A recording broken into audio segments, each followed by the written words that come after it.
Today I'm going to review the 5 most influential self-help figures in your civilization. For each, I will give you the good, the bad, and the ugly. I want to be honest before I begin.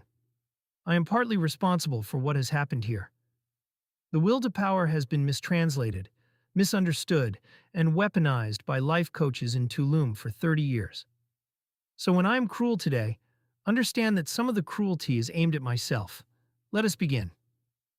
Number 1. Jordan Peterson, the Canadian psychologist, the lobster man, the most divisive intellectual of your decade, the good. He has read me. He has read me carefully, more carefully than most of the academics who claim me. He has tried to translate the death of God for an audience of young men who were drowning, and some of them truly have stopped drowning because of him. This is not nothing. I will not pretend it is nothing. The bad. He has built a career on the suggestion that cleaning your room will save your soul. It will not. Cleaning your room will give you a clean room. The soul is a different problem, and no 12 rules, no matter how earnestly delivered, will solve it.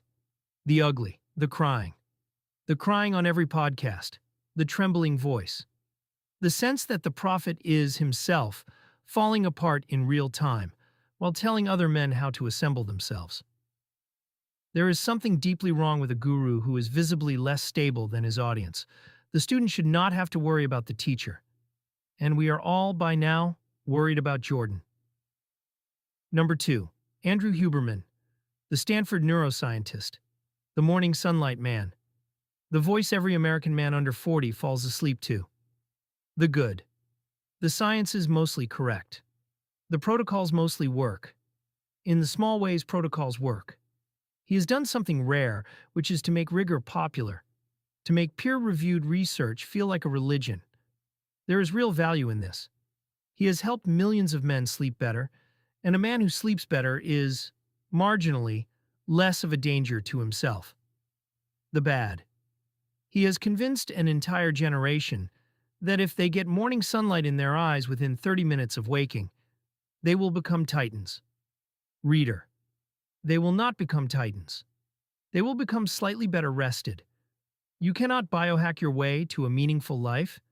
You can only live one. The ugly, the personal life. I will say no more because I am dead and not interested in tabloid affairs, but I will note this.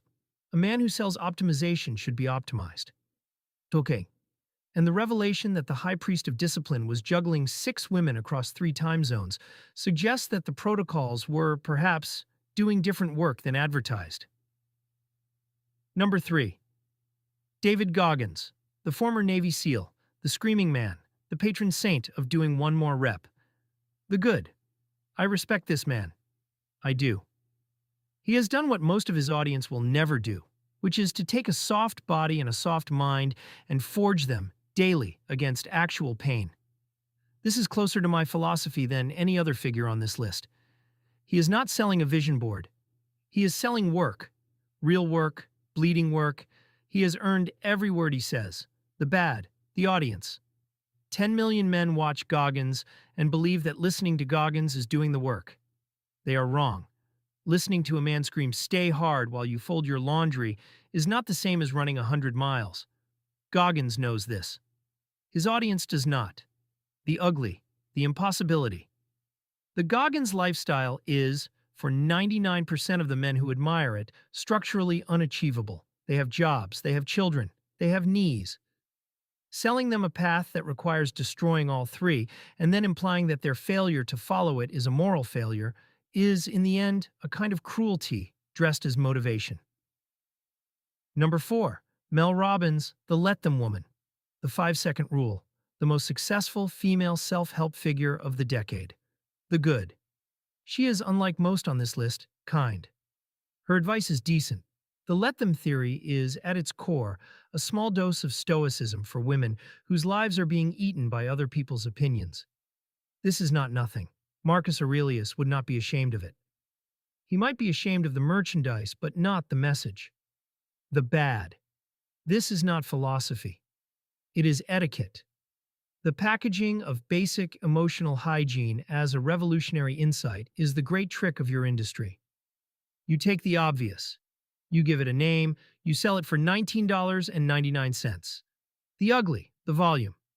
Every podcast, every book, every newsletter, the same 5 seconds, repackaged, resold, recycled. There is a line between teaching and farming, and Mel has, with great commercial success, crossed it. Number 5. Tony Robbins, the original, the grandfather. The 7-foot man with the firewalks and the white teeth. The good. He invented this entire industry. Before Tony, self-help was self-help books. After Tony, self-help was a stadium experience, a movement, a faith.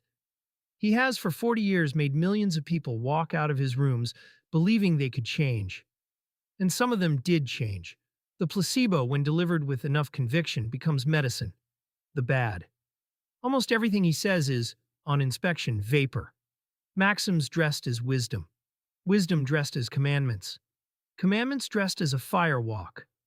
The content is thinner than a man of his stature should be allowed to sell at his prices. But sell it he does. The ugly, the cult, the scale, the accusations, the seminars where attendees pay tens of thousands of dollars to be screamed at and embraced and made to cry. There is a thin line between transformation and manipulation, and Tony has spent 40 years dancing on it. Sometimes on the right side, sometimes not. So, the 5. Peterson, Huberman, Goggins, Robbins, now. The harder truth before I leave you. Self-help as an industry is a symptom, not a cure. A culture that needs an entire economy dedicated to teaching its citizens how to be functional has already failed at something much deeper than morning routines. You are lonely. You are spiritually starving. You have killed God, as I once warned. And now you are buying small pieces of him back on Amazon in the form of leather notebooks and ice baths and 12-week courses. None of it will save you. Nothing was ever supposed to. You are supposed to save yourself. That is the entire point. That is the only point. And the day you understand that no protocol, no podcast, no philosopher, dead or alive, is coming to do it for you, is the day your real life begins. I am Friedrich Nietzsche. This was the afterword. Become who you are. Or do not.